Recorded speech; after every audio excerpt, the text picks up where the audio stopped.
All right. Now that we've looked at the setup of our live set, let's dive in to the plugin.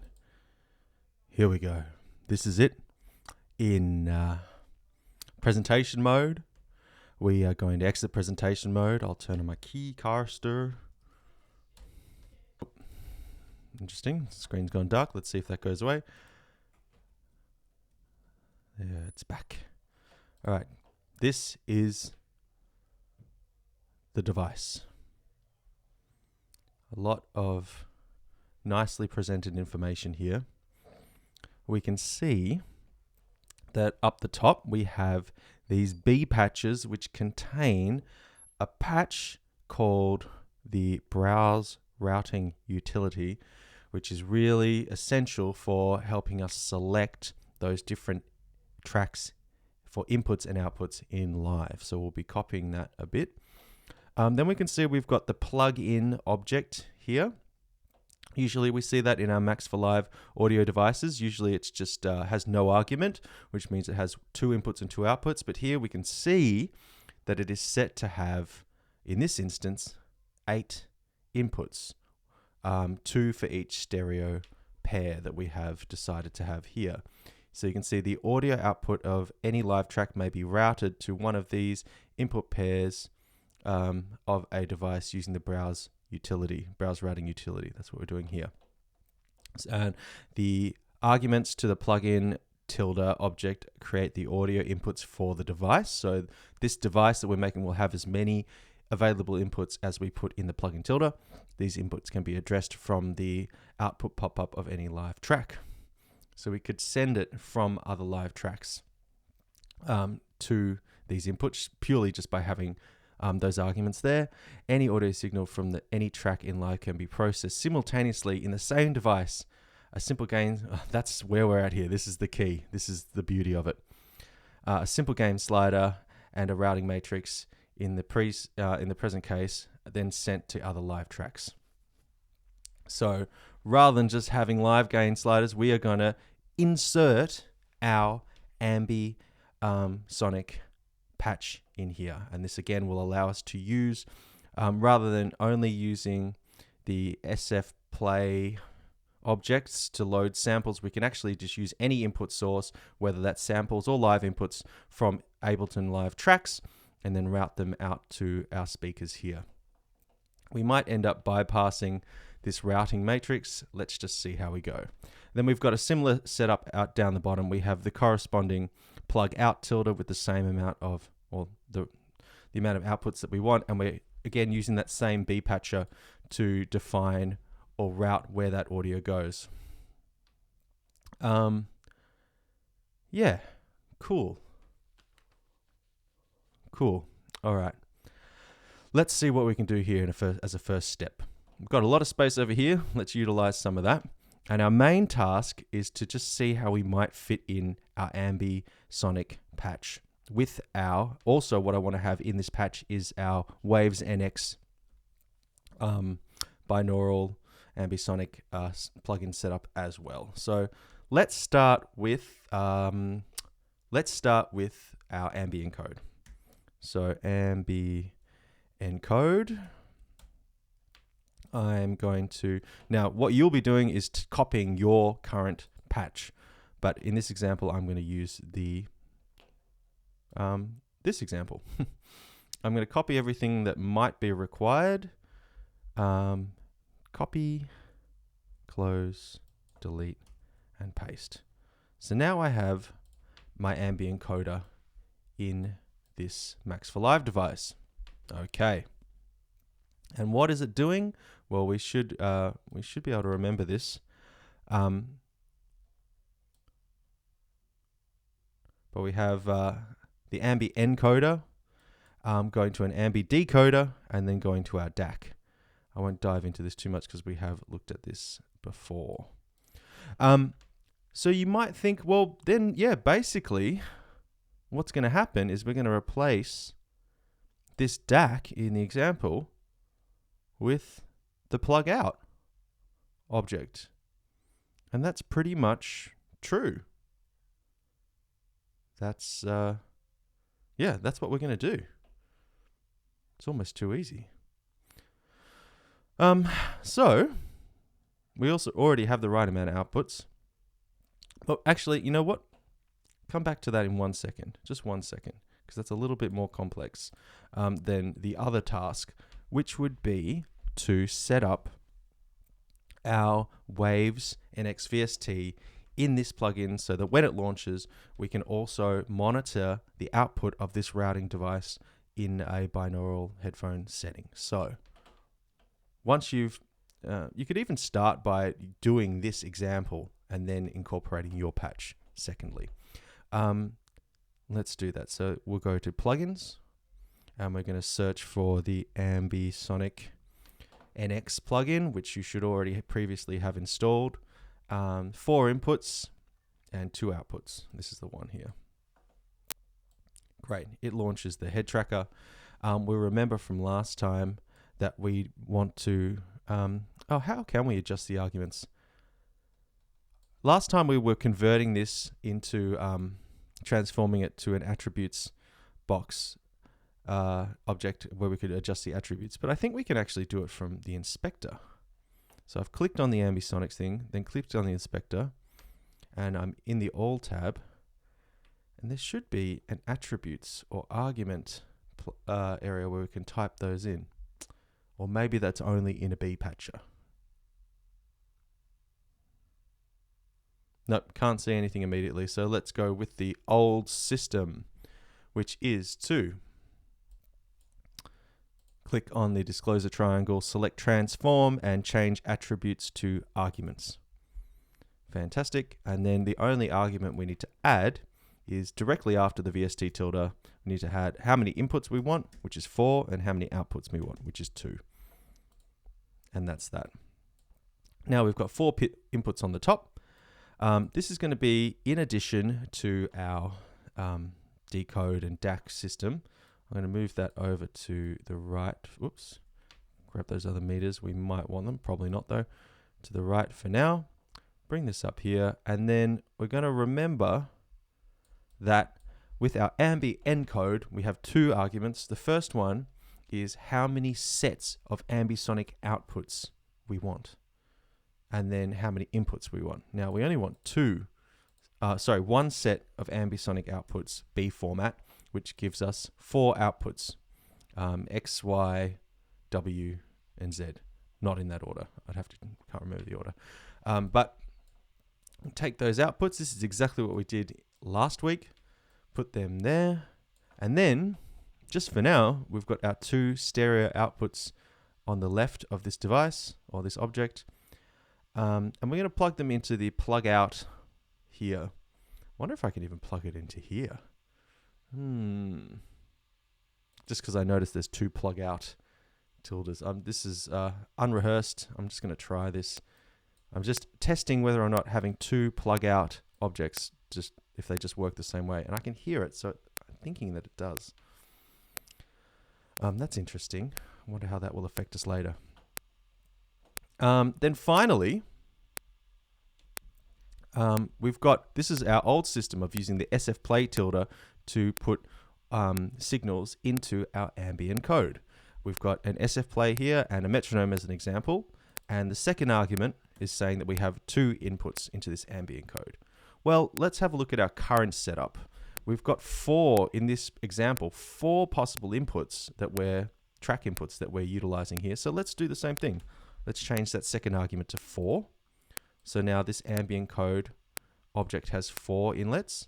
And we said our main goal of all of this is to replace these sound sources with tracks from live. So I'm going to delete the SF play. I'm going to delete the Metro. Deleted. Not sure what part of the preset this send is or receive is for at the moment. So I'm just going to leave it there, but I think we'll be able to delete it later. Just ignore it for now. And then we're going to take the pair of inputs from the plug-in object, the first pair. And yes, that is a stereo pair, but just for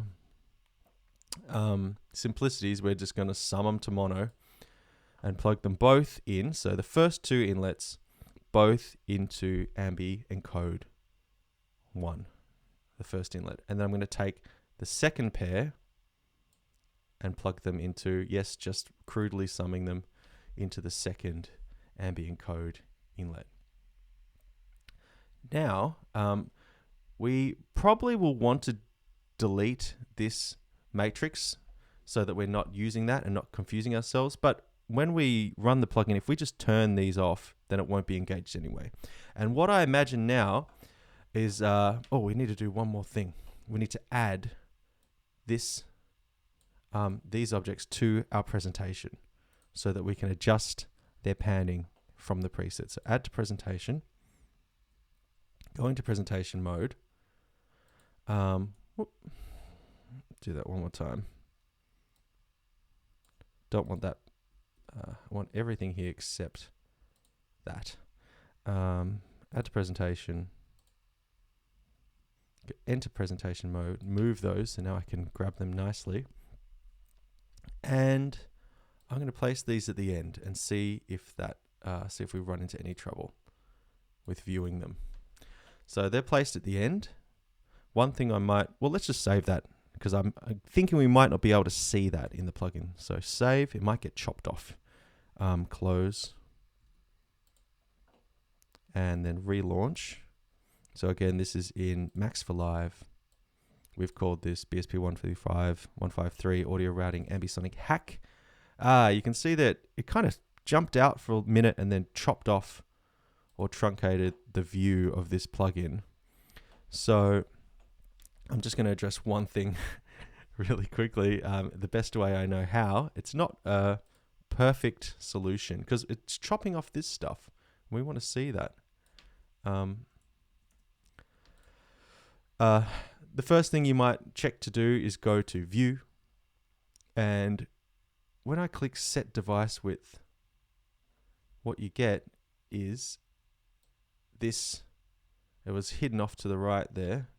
If I zoom out a bit, you can set the device width with this line. So you would think that if I, after going View and Set Device Width, I should be able to move that out to beyond to encompass all the things we want to see, and then press Save and Close, and then open it again and see if that fixes the problem. It doesn't. Again, you saw it quickly jump out and then shrink back in, and there's no way to scroll around here. So the only solution I've got at the moment, you can clear the device width or just leave it. Doesn't matter. We need to make this little combination of things. Let's do it not in presentation mode. And I'm just going to put them up the top right here, but we need a live.thisDevice. And that is going to bang when this project opens. It's going to create a message that says set width. And then I'm just going to kind of guess the width at the moment, see what 1000 does. So that message will get banged and sent back into this live device. I'm just going to do another one so it doesn't bang. Maybe we could plug that back in, but I'll just do this for now because I know this works. Save, close, reload the plug or the device. It's a little bit more. We can see a little bit more. 1000's not enough though. Let's go, because I'm not sure exactly what this 1000 value is referring to, whether it's pixels or something else, but let's just go 1500. Save and close that. All this just to see our UI. There we go. 1500 takes us up to there, so we'll probably need something like 12, but I'm happy for that at the moment. All right, so that was using that little this.live device with a set width message to just make sure we can see the whole bloody thing at the moment. There's definitely style guides and ways to make your device a lot more compact, so you don't have to scroll left to right, but this is the solution we're going to use for this in this instance, because that's a whole nother topic. So we have, I can close that. We've got our audio source, which was our synthesizer, playing some notes set to sends only. We have our input routing here. So we're going to select source 1 as an input. And we currently have no outputs selected, but we do have our waves. Oh, now the waves NX head tracker is not functioning at the moment, so I'll give that one more try. I'll reload it one more time. There it is. I might have closed it. There's the head tracker. Great. Set the azimuth to 1 and the distance to 1. And now when we select our input here, source 1, and then pan this. Now, we're not hearing only the panning because this matrix is still engaged. So for now, I want you to disengage the matrix router. We may delete it in the future. But now, once the matrix is disengaged, you should hear the effect of the azimuth panning. Again, that is coupled with your head tracker. So when you turn your head to the right, you'll hear it in your right ear and hear it in your left ear. So now this is incorporating all everything we've done so far.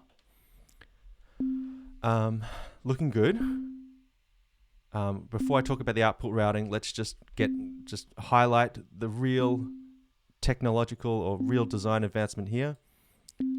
I want to reiterate that we are getting our audio not from an SF play object or not from a metronome or something like that, but we're getting it from our live track.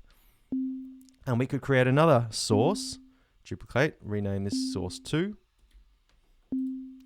give it some kind of different pattern, just so we can hear the difference. Let's give it a chord. Let's give it an arpeggiator. Here we go. Sends only. Let's launch the clip. So that's doing stuff. Let's even just give it a totally different preset on the synth so that it, who knows what that's going to sound like. And now in our router, we're going to receive audio from, I'll turn down the volume here, receive audio from source 2. What an unfortunate patch. Now with this one, we're going to place the distance of 1. There it is. And we can pan these. And now I'm hearing these move in my ambisonic binaural field. And the difference to the planar panning that we see in the other ones is we have this elevation, which makes it ambisonic as opposed to a 2D planar panning. Cool. Definitely the end of this video. We'll talk about the outputs, routing the outputs next, but the huge step again is having your audio sources for your ambisonic patch and design coming from tracks in live. And you can only do this in a Max for Live setting without using something like Loopback or something like that. So, great. See you in the next and hopefully last video.